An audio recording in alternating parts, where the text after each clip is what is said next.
In a world of constant change, Breaking News Hub brings you the stories that matter. Fast, accurate, and always ahead of the curve. This is BNH TV, where news breaks first. Subscribe now and never miss a headline.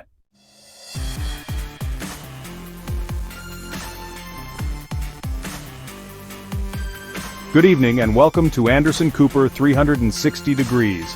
Tonight we're taking you deep into the heart of Africa, to the Democratic Republic of Congo, a nation grappling with a complex web of conflict and instability. For decades, this resource-rich country has been plagued by violence, corruption, and humanitarian crises.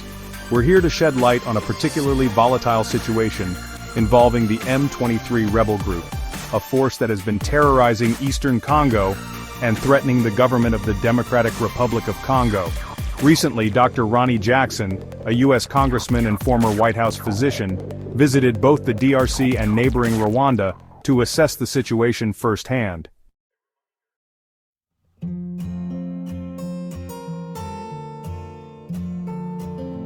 The Democratic Republic of Congo, often referred to as the DRC, has been trapped in a cycle of conflict for decades. The eastern provinces in particular have become a battleground for numerous armed groups, each vying for control of territory and resources. These groups often operate with impunity, terrorizing civilians and fueling a humanitarian crisis that has displaced millions. The M23, or March 23rd movement, is one such rebel group that has gained notoriety for its brutality and resilience. Their resurgence in recent years has raised alarm bells across the international community, prompting calls for a concerted effort to address the root causes of the conflict.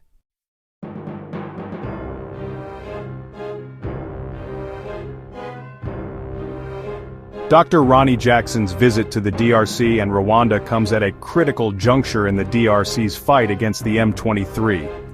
His observations, based on direct engagement with government officials, military leaders, and humanitarian workers, provide valuable insights into the complexities of the conflict. Dr. Jackson argues that with or without Rwanda, M23 is uncontested in the region. Its action demands immediate attention from the international community. In the coming segments, we'll delve deeper into Dr. Jackson's findings, examining the driving forces behind the M23's resurgence, the role of neighboring countries in fueling the conflict, and potential pathways towards a lasting peace. We'll analyze the implications of his observations for U.S. foreign policy in the region. Stay with us.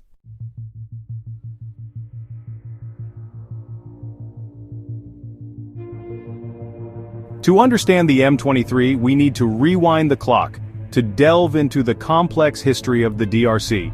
The group's name, March 23rd Movement, is a reference to the date in 2009 when a peace agreement was signed between the Congolese government and another Tutsi-led rebel group, the National Congress for the Defense of the People, CNDP.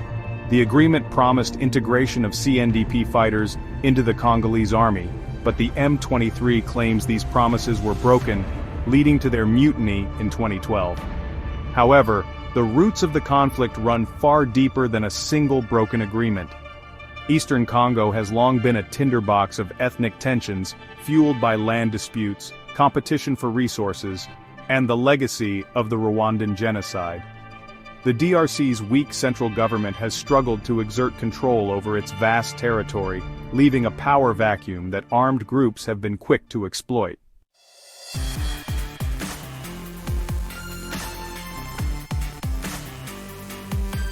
The M23's tactics are as ruthless as they are effective. They operate much like a conventional army, with a hierarchical command structure, trained fighters, and access to sophisticated weaponry. They control territory through a combination of military force and intimidation. They have been accused of carrying out massacres, summary executions, and widespread sexual violence against civilians. These horrific acts are calculated tools of war designed to instill fear and obedience within the local population. The M23 has been accused of profiting from the very conflict they are fueling, controlling lucrative smuggling routes for minerals, timber, and other resources.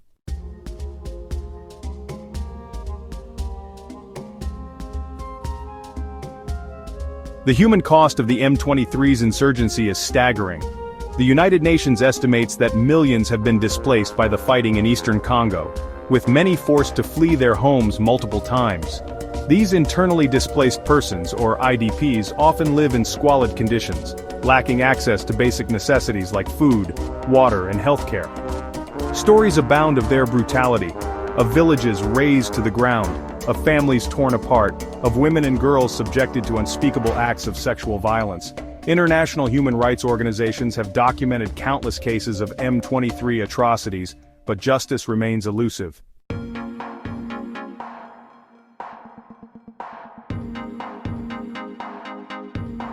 The conflict in eastern Congo has created one of the world's most dire humanitarian crises.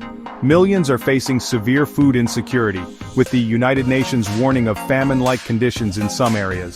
The healthcare system, already fragile before the conflict, has been decimated, leaving millions vulnerable to preventable diseases. The international community has responded with humanitarian aid, but the needs far outweigh the resources available. Access to conflict zones is often restricted due to ongoing fighting, making it difficult to deliver aid to those who need it most.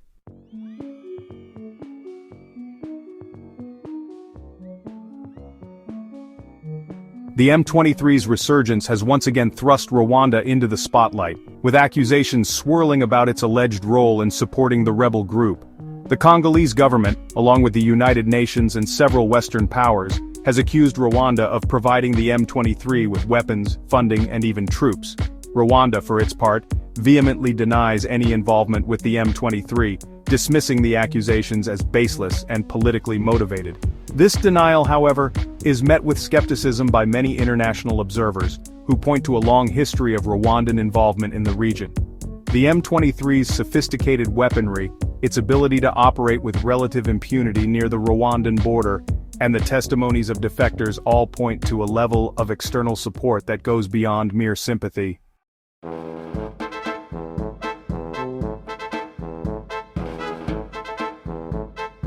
To understand Rwanda's alleged involvement, we need to look back at the intertwined histories of these two neighboring nations.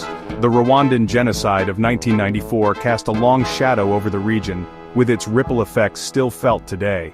The genocide forced millions to flee Rwanda, seeking refuge in neighboring countries, including the DRC, then known as Zaire.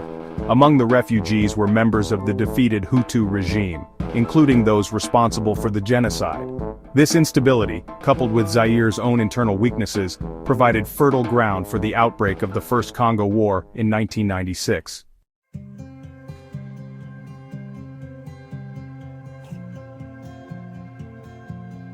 Rwanda's official stance on the M23 is one of firm denial. The Rwandan government categorically denies any support for the rebel group, arguing that it is committed to finding a peaceful resolution to the conflict. Rwanda argues that the accusations leveled against it are part of a broader campaign to discredit the country and its leadership. It accuses the DRC, along with its international backers, of using Rwanda as a scapegoat for their own failures to address the root causes of the conflict. While Rwanda's concerns about the DRC's internal weaknesses are not entirely unfounded, they ring hollow in the face of mounting evidence suggesting its own complicity in fueling the conflict.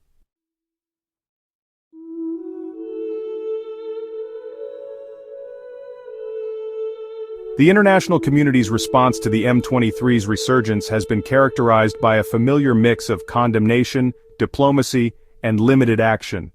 The United Nations Security Council has issued strongly worded statements condemning the M23's violence and calling for an end to external support for the group.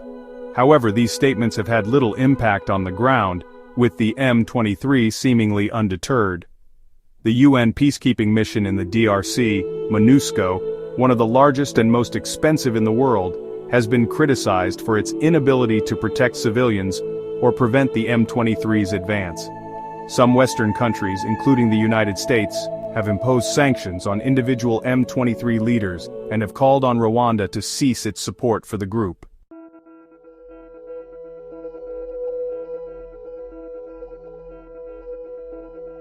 Dr. Ronny Jackson, a Republican congressman from Texas and former White House physician, embarked on a fact-finding mission to the DRC and Rwanda, seeking to understand the complexities of the conflict firsthand. His observations, drawn from meetings with high-ranking officials, military leaders, and humanitarian workers on the ground, paint a stark picture of the situation. In a series of tweets and statements following his visit, Dr. Jackson expressed his deep concern over the deteriorating security situation in eastern Congo. He highlighted the M23's growing strength and territorial gains, emphasizing the group's sophisticated weaponry and tactics, which he said bore the hallmarks of external support. Dr. Jackson also drew attention to the humanitarian crisis unfolding in the region, a crisis exacerbated by the M23's brutal tactics and displacement of civilian populations. The congressman emphasized that this was not just a regional crisis, but a humanitarian catastrophe demanding the world's attention and immediate action.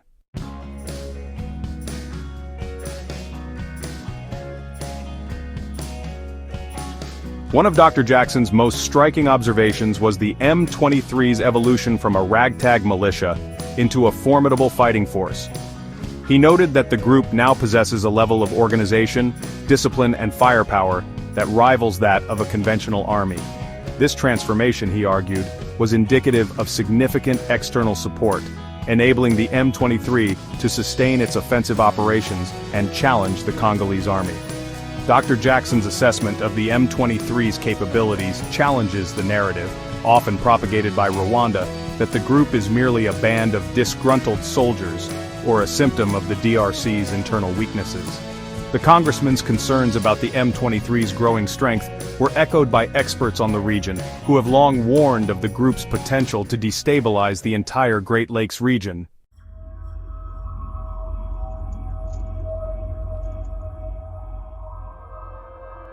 Perhaps the most alarming aspect of Dr. Jackson's observations is his assessment of the conflict's potential to escalate into a wider regional war. He warned that the ongoing fighting between the Congolese army, supported by various militias, and the M23, allegedly backed by Rwanda, could draw in neighboring countries, igniting a conflagration with catastrophic consequences. Dr. Jackson's warning is rooted in the complex web of alliances and rivalries that characterize the Great Lakes region. This intricate tapestry of competing interests, historical grievances, and proxy warfare creates a volatile mix where even a minor miscalculation or escalation could trigger a chain reaction with devastating consequences. Dr. Jackson, in his concluding statements, emphasized the urgency of the situation, calling for a robust international response to de-escalate the conflict, address its root causes, and prevent a humanitarian catastrophe from spiraling into a full-blown regional war.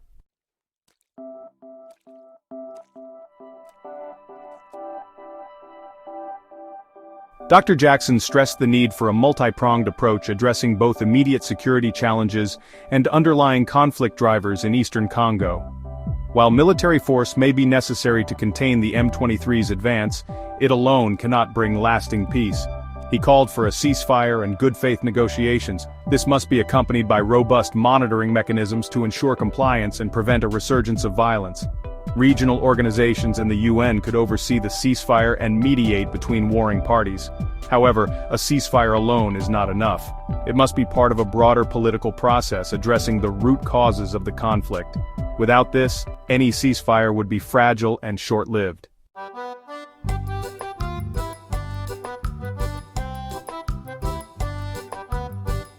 Dr. Jackson's solution tackles deep-seated issues in eastern Congo. He emphasized addressing political, economic, and social grievances.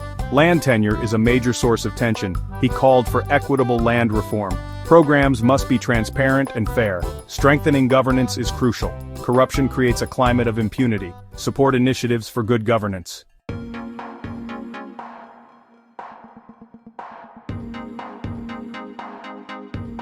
Dr. Jackson was unequivocal in his assertion that the international community has a moral obligation to act decisively to resolve the crisis in eastern Congo. He argued that the world cannot stand idly by while millions suffer the consequences of a conflict fueled by regional rivalries, greed, and indifference. He called on the United States to take a leading role in mobilizing international action, using its diplomatic weight and economic leverage to pressure all parties to the conflict to engage in meaningful dialogue and pursue a peaceful settlement. He urged the U.S. to work closely with regional partners, particularly those in the African Union and the ICGLR, to develop a coordinated and effective response. Dr. Jackson also stressed the need for increased humanitarian assistance to alleviate the suffering of those caught in the crossfire. He called for greater funding for food aid, healthcare, and shelter for the millions displaced by the conflict. He urged the international community to prioritize the protection of civilians, particularly women and children, who are often the most vulnerable in conflict zones.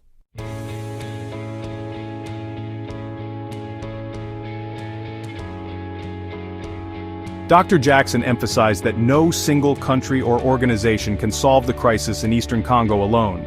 He called for a genuine multilateral effort involving all stakeholders to address the complex challenges and find a durable solution. This, he argued, requires moving beyond the traditional approaches of peacekeeping and humanitarian aid towards a more integrated and comprehensive strategy that tackles the root causes of conflict. He suggested that a regional security architecture involving countries in the Great Lakes region and supported by the international community could help to address cross-border security threats, such as the flow of arms and the movement of armed groups. Such an architecture, he argued, must be based on mutual trust and respect for sovereignty, with mechanisms for dialogue and conflict resolution. Dr. Jackson also highlighted the need for economic development as a crucial component of any lasting peace in Eastern Congo. He argued that creating economic opportunities, particularly for young people, is essential to break the cycle of poverty and recruitment into armed groups. He called for investments in infrastructure, education, and job creation to provide alternatives to violence and instability.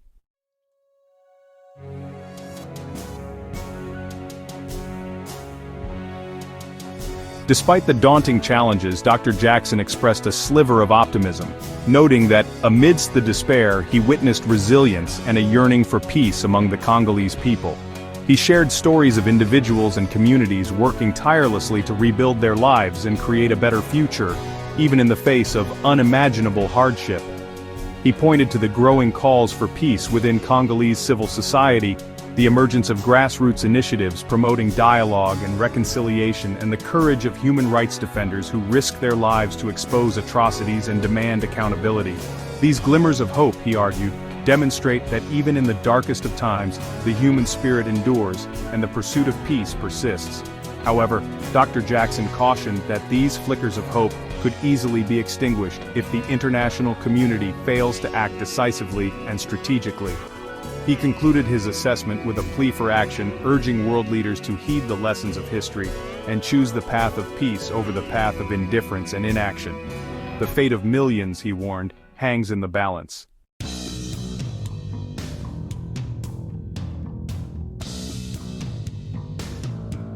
The Democratic Republic of Congo stands at a precipice. Dr. Ronny Jackson's observations, gleaned from his recent trip, offer a chillingly clear view. The M23 rebellion, fueled by external forces and feeding off internal strife, has the potential to plunge the entire region into chaos. The situation demands our immediate and unwavering attention. This isn't just about distant borders and geopolitical chess moves, it's about real people, millions of them, trapped in a cycle of violence and displacement, denied basic human rights and dignity. It's about a generation of children robbed of their childhoods, forced to bear arms instead of books, their futures sacrificed on the altar of conflict. We've seen this story before, in Rwanda, in Bosnia, in countless other corners of the world, where inaction and indifference have allowed atrocities to fester and spread. We must not allow history to repeat itself in the heart of Africa.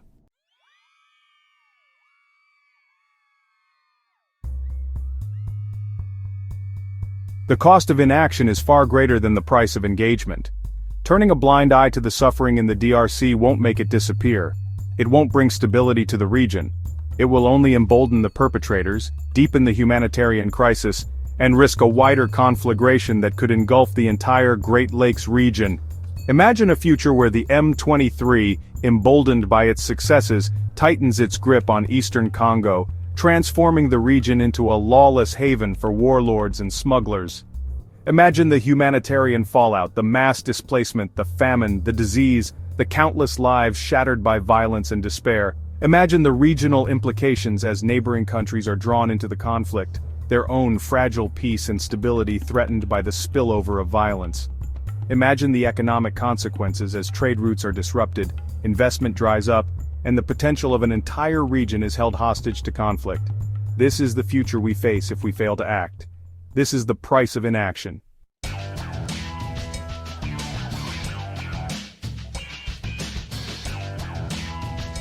The time for platitudes and half measures is over.